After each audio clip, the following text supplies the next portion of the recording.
नमस्कार। आज हम बात करने वाले हैं पाउलो कोएल्हो की बहुत ही मशहूर किताब द अल्केमिस्ट के कुछ खास हिस्सों पर। ये वो किताब है जिसने दुनिया भर में लाखों करोड़ों लोगों को छुआ है। 80 से ज्यादा भाषाओं में ट्रांसलेट हुई है और हाँ, कई बड़ी हस्तियों की भी पसंदीदा रही है। बिल्कुल। और इसकी कहानी जो सैंटियागो नाम के गडरिये लड़के की है, वो ऊपर से भले ही सीधी लगे पर उसमें गहरे मतलब छुपे हैं। हाँ, तो आज हमारा मकसद यही है कि सैंटियागो की यात्रा के शुरुआती हिस्से को समझें और किताब के जो मुख्य विचार हैं उन्हें पकड़ें। और हम लेखक पाउलो कोएल्हो के अपने सफर पर भी थोड़ी बात करेंगे जो उन्होंने प्रस्तावना में बताया है। हाँ बिल्कुल, क्योंकि ये अंश असल में भाग्य, सपने, डर और सबसे जरूरी अपने दिल की सुनने जैसी चीजों के बारे में है। और कमाल की बात यह है कि ये सिर्फ कहानी के विषय नहीं है, ये लेखक के अपने अनुभव से भी बहुत जुड़े हुए हैं। हम देखेंगे कि कैसे एक साधारण सी कहानी में कितनी गहरी बातें छुपी हैं। अच्छा, तो शुरुआत लेखक से ही करते हैं। कोएल्हो खुद बताते हैं कि जब ये किताब पहली बार ब्राजील में छपी थी तो किसी ने ध्यान ही नहीं दिया। सोचिए, पहले हफ्ते में सिर्फ एक कॉपी बिकी और दूसरी कॉपी बिकने में 6 महीने लग गए। हाँ, और प्रकाशक ने तो कॉन्ट्रैक्ट ही कैंसिल कर दिया था।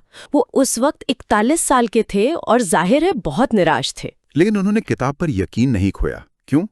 क्योंकि जैसा वो कहते हैं, इसमें वो खुद थे, उनका दिल, उनकी आत्मा थी।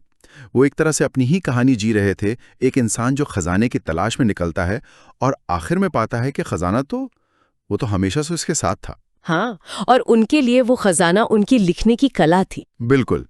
और वो लाइन तो बहुत मशहूर है, जब तुम सच में कुछ चाहते हो तो पूरी कायनात उसे हासिल करने में तुम्हारी मदद करने की साजिश करती है। तब अपनी नियति या सपने को पूरा करने में लगे रहना को जैसे साबित करता है।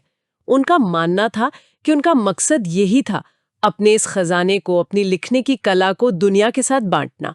ये सिर्फ एक इच्छा नहीं थी, ये उनके लिए एक मिशन जैसा था। और फिर देखिए, हुआ भी वही।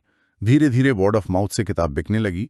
फिर एक अमेरिकन ने इसका अनुवाद किया, हार्पर कॉलिंस ने अमेरिका में छापा, बिल क्लिंटन को किताब के साथ देखा गया, मेडोना ने तारीफ की और फिर तो ये घटना बन गई। हाँ, New York times best seller list में 300 हफ्तों से ज्यादा।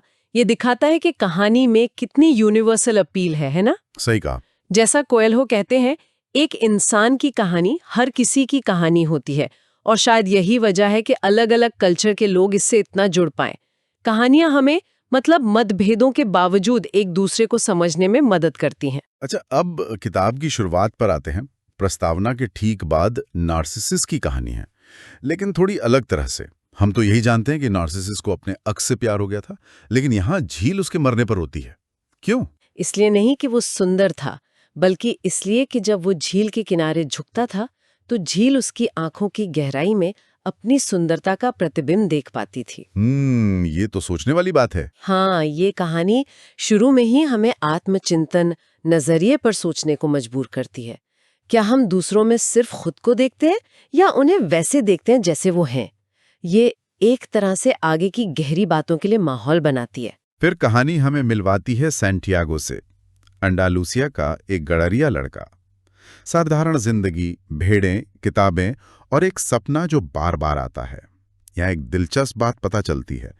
सैंटियागो पहले पादरी बनने की पढ़ाई कर रहा था, लेकिन दुनिया देखने की इच्छा ज्यादा हावी हो गई।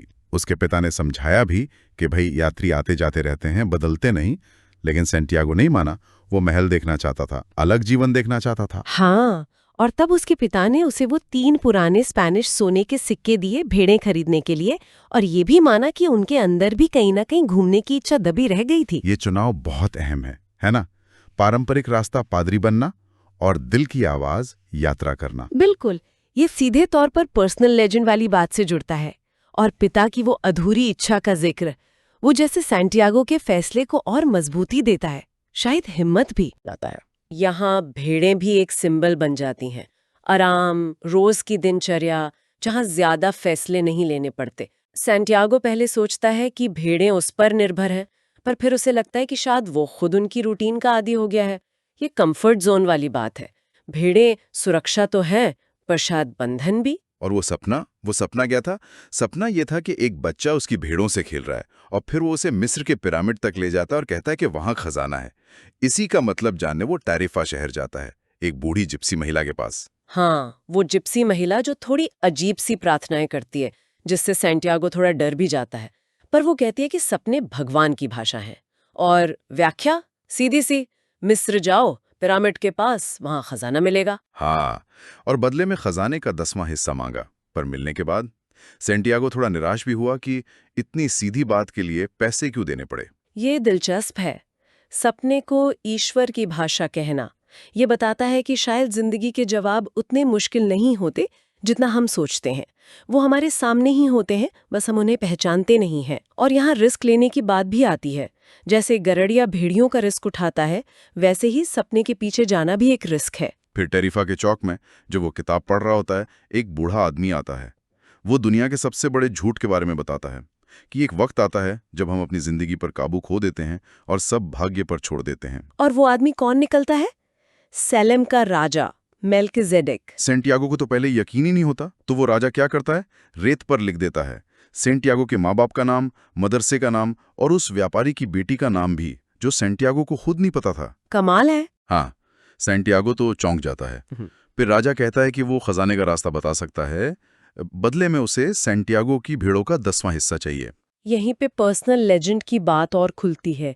वो सपना जिसे आप हमेशा से पूरा करना चाहते थे। मेल्किजेदेक समझाता है कि जब आप सच में कुछ चाहते हैं तो पूरी कायनात मदद करती है। एक रहस्यमयी शक्ति है जो आपकी परीक्षा भी लेती है और आपको तैयार भी करती है। इसे दुनिया की आत्मा कहा गया है। हाँ, और वो बेकर का उदाहरण भी देता है, जो यात्रा करना चाहता था पर आराम और समाज के डर से रुक गया। एक चेतावनी जैसी। फिर वो खनिक और पन्ने वाली कहानी। हाँ, कि कैसे खनिक सालों तक पन्ना ढूंढता रहा और जब हार मानने वाला था तो गुस्से में एक पत्थर फेंका। और वो पत्थर, जिसे असल में मेल्किजेदेक नहीं वहां रखा था, दूसरे पत्थर से टकराया और सबसे खूबसूरत पन्ना सामने आ गया। ये कहानी संकेतों, ओमन्स को पहचानने और बिगनर्स लक पर जोर देती है ना? बिल्कुल, शुरुआती किस्मत। जब आप पहली बार अपने सपने की तरफ बढ़ते हैं तो अक्सर शुरू में सफलता मिलती है। ये कायनात का तरीका है आपको हौसला देने का, ताकि आप टिके रहें। और फिर वो उरीम और थुम्मिम पत्थर देता है, हाँ या ना में जवाब जानने के लिए। लेकिन साथ में ये भी कहता है कि फैसला हमेशा खुद लेना है, पत्थर सिर्फ मुश्किल वक्त के लिए है। जाने से पहले वो तेल की बूंदों वाली कहानी भी सुनाता है। हाँ, वो लड़के वाली कहानी जो खुशी का रहस्य जानने दुनिया के सबसे बुद्धिमान आदमी के पास जाता है। बुद्धिमान आदमी उसे महल घूमने भेजता है, पर एक चम्मच में तेल की 2 बूंदें देकर कहता है कि इन्हें गिरने मत देना। लड़का तेल बचाने में इतना खो जाता है कि महल देख ही नहीं पाता। फिर वो उसे दोबारा भेजता है। इस बार लड़का महल देखता है पर तेल गिरा देता है। तब बुद्धिमान आदमी समझाता है, खुशी का रहस्य दुनिया के सारे अजूबे देखना है, लेकिन चम्मच में तेल की बूंदों को कभी नहीं भूलना। मतलब साफ है, बैलेंस, संतुलन। दुनिया का अनुभव करो, घूमो फिरो, लेकिन अपनी जिम्मेदारियों, अपने मकसद को मत भूलो। सिर्फ मंजिल पर ध्यान या सिर्फ रास्ते में खो जाना, दोनों अधूरे हैं। खुशी बीच में है, अपनी भेड़ों को याद रखते हुए दुनिया को देखना। तो इसके बाद सेंटियागो अपनी भेड़ें बेच देता है, कुछ मेल्किजेदेक को, बाकी एक दोस्त को, और नाव पकड़कर पहुंच जाता है अफ्रीका, तंगेर शहर। एकदम नई जगह, अलग भाषा, अलग लोग, अकेलापन महसूस करता है। और यहीं उसे मिलता है पहला बड़ा झटका। एक स्पेनिश बोलने वाला युवक मिलता है, भरोसेमंद लगता है, मदद का वादा करता है। लेकिन बाजार की भीड़ में वो सैंटियागो के सारे पैसे लेकर गायब हो जाता है। बेचारा सैंटियागो पूरी तरह टूट जाता है, रोता है, भगवान को कोसता है, सोचता है बस अब वापस। ये उसके सफर की पहली और शायद सबसे कठिन परीक्षा थी। हाँ, वो दुनिया का सबसे बड़ा झूठ फिर से हावी होने लगता है कि अब कुछ नहीं हो सकता। लेकिन उसे चुनना था, पीड़ित बने रहना है या साहसी यात्री। और तभी उसकी जेब से वो पत्थर गिरते हैं, उरीम और थुम्मिम। उसे राजा की बातें याद आती हैं। शायद ये भी एक संकेत था कि फैसला खुद लेना है, और राजा का आशीर्वाद अब भी साथ है। तो वो हार नहीं मानता, वो साहसी यात्री बनने का फैसला करता है। बाजार में एक कैंडी वाले से इशारों में बात करता है और महसूस करता है कि शब्दों के बिना भी बात हो सकती है, एक यूनिवर्सल भाषा। फिर वो एक पहाड़ी पर क्रिस्टल की दुकान देखता है और मालिक से काम मांगता है, सिर्फ खाने के बदले में दुकान के गंदे ग्लास साफ करने का काम। और वो क्रिस्टल व्यापारी, वो सैंटियागो का बिल्कुल उलट है ना? 30 साल से वहीं, बदलाव से डरता है। हाँ, उसका सपना है मक्का जाने का, पर जाता नहीं। उसे डर है कि सपना पूरा हो गया तो जीने का मकसद ही खत्म हो जाएगा। सैंटियागो तो शुरू में बस इतने पैसे कमाना चाहता है कि वापस स्पेन जाकर भेड़ें खरीद सके। लेकिन वो व्यापारी मकतूब, यह लिखा है, को जैसे एक मजबूरी की तरह लेता है। वो डरता है कि अनदेखा किया गया आशीर्वाद एक अभिशाप बन जाता है। मतलब वो जानता है कि सैंटियागो का आना शायद एक मौका है, पर उसे अपनाने से डरता है। पर सैंटियागो के आइडियाज काम कर जाते हैं। वो डिस्प्ले केस लगवाने को कहता है, क्रिस्टल ग्लास में चाय बेचने का आइडिया देता है। हाँ, और दुकान की बिक्री बढ़ जाती है। वो वहां लगभग 1 साल काम करता है, अरबी सीखता है, संकेतों को और बेहतर समझने लगता है। वो मेल्कीजेडेक से सीखे सबक यहाँ इस्तेमाल कर रहा है। संकेत पहचानना, शुरुआती किस्मत का फायदा उठाना, उसका उत्साह काम करता है। व्यापारी के डर के बावजूद सैंटियागो उसकी दुनिया बदल देता है। 1 साल बाद सैंटियागो के पास इतने पैसे जमा हो जाते हैं कि वो पहले से दुगनी भेड़ें खरीद सकता है। व्यापारी भी उसे जाते हुए कहता है, मैं जानता हूं तुम भेड़ें नहीं खरीदोगे, तुम अपने सपने के पीछे जाओगे। मकतूब। और फिर सैंटियागो को अपनी थैली में वो पत्थर मिलते हैं, उरीम और थुम्मिम।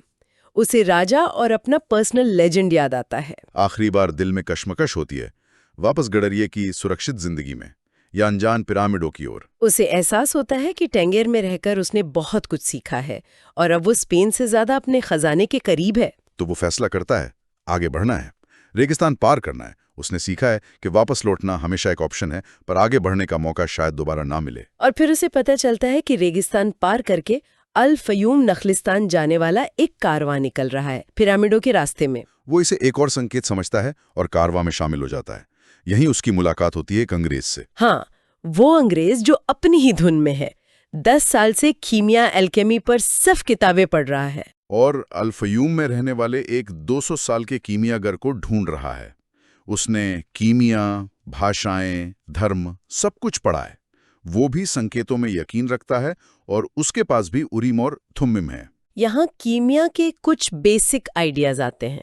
दुनिया की आत्मा, जीवन का अमृत, पारस पत्थर और खुद का शुद्धिकरण। लेकिन फर्क साफ है, अंग्रेज का तरीका किताबी है, सैंटियागो अब अनुभव से सीख रहा है। ये सवाल उठता है कि ज्ञान पाने का सही तरीका क्या है, सिर्फ पढ़ना या जीना? कारवां का सफर लंबा और मुश्किल है। सैंटियागो रेगिस्तान की खामोशी को महसूस करता है। वो अपने ऊंट चालक से बहुत कुछ सीखता है, खासकर वर्तमान में जीना। ऊंट चालक कहता है, मैं ना अतीत के बारे में सोचता हूं ना भविष्य के। मेरा इंटरेस्ट सिर्फ वर्तमान में है।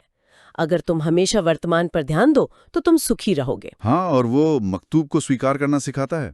सैंटियागो इतना प्रभावित होता है कि अपनी किताब फेंक देता है। अब वो सीधे रेगिस्तान से सीखेगा। रेगिस्तान यहाँ एक टीचर बन जाता है। उसकी खामोशी आपको अंदर देखने पर मजबूर करती है। यूनिवर्सल भाषा का आइडिया और गहरा होता है, बिना शब्दों के समझना। सीखने के 2 तरीके, अंग्रेज की किताबें और सैंटियागो का अनुभव, साथ साथ चल रहे हैं। कई हफ्तों बाद कारवां अल फयूम पहुंचता है। रेगिस्तान के बीच एक बहुत बड़ा नखलिस्तान। आसपास लड़ाई चल रही है, इसलिए अल फयूम एक सेफ जोन है। नियम है कि यहाँ कोई हथियार नहीं चलाएगा, सबको हथियार जमा करने पड़ते हैं। सैंटियागो और अंग्रेज अब कीमियागार की तलाश करते हैं। अंग्रेज किताबों में ढूंढता है, सैंटियागो लोगों से पूछता है, लेकिन कीमियागार का मिलना मुश्किल है। एक शाम सैंटियागो कुएं पर पानी भरने आई एक लड़की को देखता है, फातिमा। और वो पल किताब में उसे बहुत खास बताया गया है, पहली नजर का प्यार। हाँ, जैसे वक्त थम गया हो। दुनिया की आत्मा। उसे लगता है यही वो है जिसका वो इंतजार कर रहा था। बिना शब्दों वाली भाषा, गहरा कनेक्शन।